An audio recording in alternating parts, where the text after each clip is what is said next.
안녕하세요. 공학 박사입니다. 오늘은 6월 24일 월요일이고요. 현지 시각 기준으로 6월 21일 금요일 뉴욕 증시에서 주요 지수, 해외 선물 시장 어떤 흐름이 있었는지 시황 정리 시작하겠습니다. 뉴욕 증시에서 주요 지수는 정상회담 결과에 대한 낙관전 전망이 부상하면서 다우지수는 장중 한때 150포인트 이상 올랐지만 미국이 중국 통신장비 업체의 화웨이에 이어서 중국 슈퍼컴퓨터 업체들에도 거래 제한을 하겠다라는 제재 소식이 전해지면서 반전 하락했습니다. 다우지수와 S&P 500 지수는 각각 0.13% 하락했고요. 기술주 중심의 나스닥 지수는 0.24% 하락 마감했습니다. 주요 20개국 정상회담을 일주일 앞두고 미국과 중국의 무역전쟁 확전 우려가 다시 불거진 데다가 전운이 감도는 중동 정세도 투자 심리를 위축시킨 것으로 보고 있습니다. 미국 상무부는 국가안보 위협을 이유로 거래를 제한한다고 했는데요. 거래 제한 명단에 오르면 미국 기업과 제품뿐 아니라 부품 거래도 자유롭게 거래를 할 수 없게 됩니다. 이로 인해서 중국 기술 기업과 밀접한 거래 관계에 있는 미국 반도체 기업의 주가도 2% 이상 하락했습니다. 중동 지역의 정세 불안 여전한데요. 지난주 미국 드론을 이란이 격추한 소식을 전해드린 바 있었지요. 미국과 이란의 군사적 긴장도 금요일 뉴욕 증시의 약세에 한몫했습니다. 트럼프 대통령은 이란에 대해 공격 명령을 내렸었다가 공격 개시 10분 전 전격 취소했다고 하는데요. 사상자가 없는 무인기 격추에 대응해서 150명의 사상자를 발생시키게 되는 그런 보복 행위는 적절치 않다라고 판단했기 때문이라고 합니다. 하지만 만약에 거기에 사람이 타고 있었다면 달랐을 것이라고 말한 바 있는데요.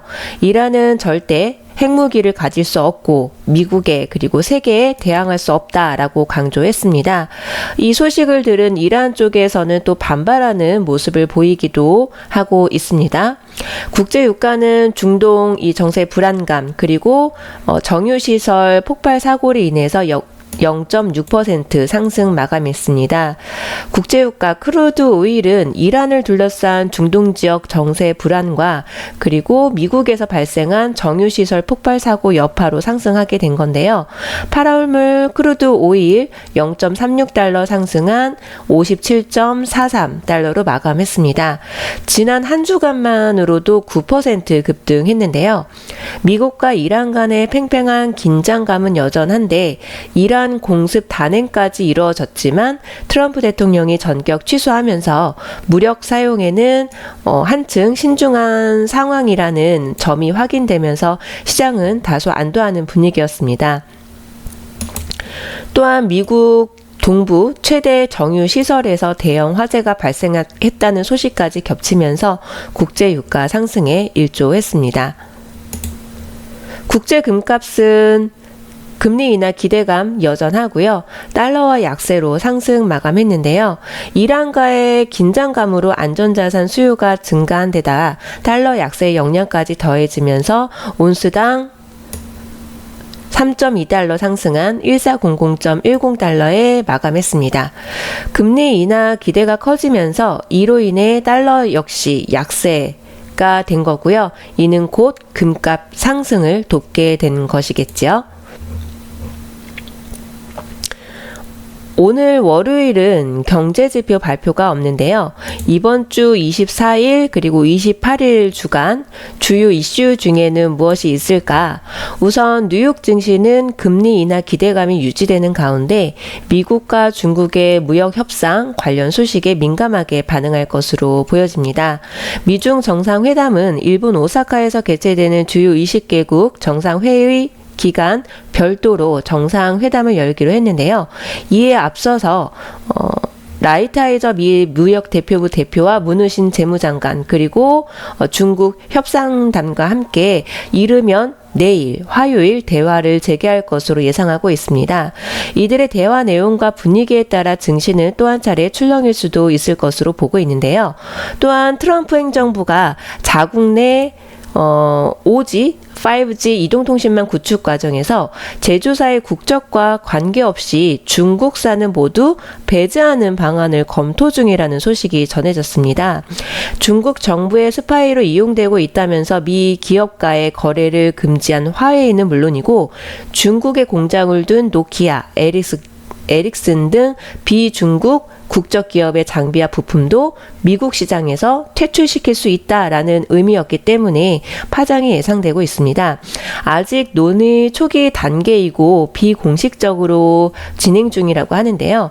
이는 미국 내 기업에도 큰 리스크가 동반되는 것일 텐데 과연 실현 가능하게 될지 좀 의문스러운 대목이긴 합니다.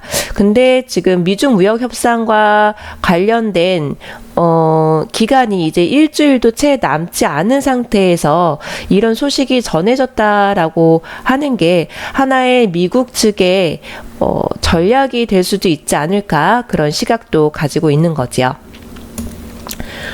미중 무역 협상 관련 소식 그리고 두 번째로는 중동 정세도 좀 예의 주시할 필요가 있는데요.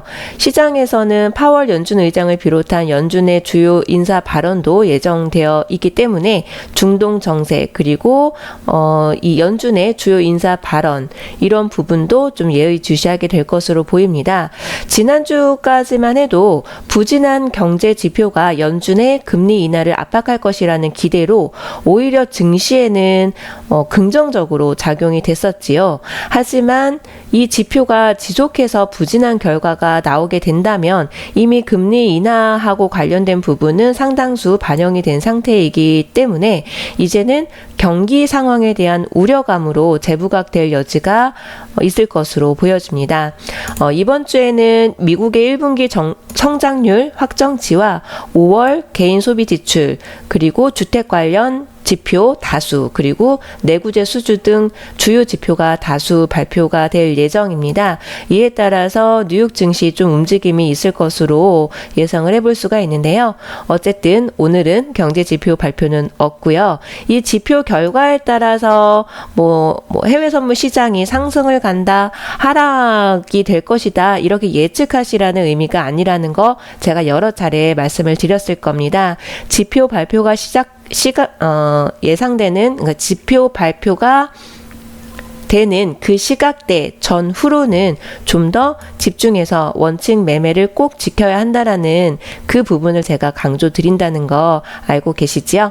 오늘도 성공 투자 되시기 바라고요. 제가 사용하고 있는 기술, 제임스 대표님께 전수받은 여러 가지 기술들 중에서 제가 최근에는 좀 부진합니다. 영상으로 계속해서 자료를 올려드려야 되는데 여러 가지 업무들이 좀 밀려 있다 보니까 영상으로 꾸준하게 올려드리지 못하고 있는데요.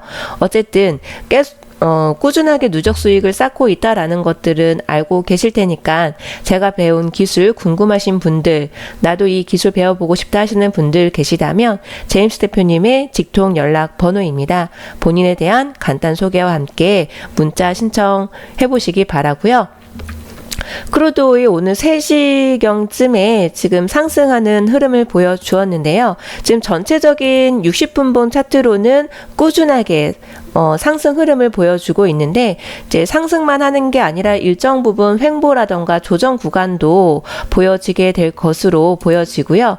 일단은 만약에 진입 신호가 나온다면 최대한 영상 자료를 남기도록 노력하겠습니다. 하지만 지금 현재로는 단타 매매 기법, CP 기법으로는 이제 진입의 기회가 있는데요.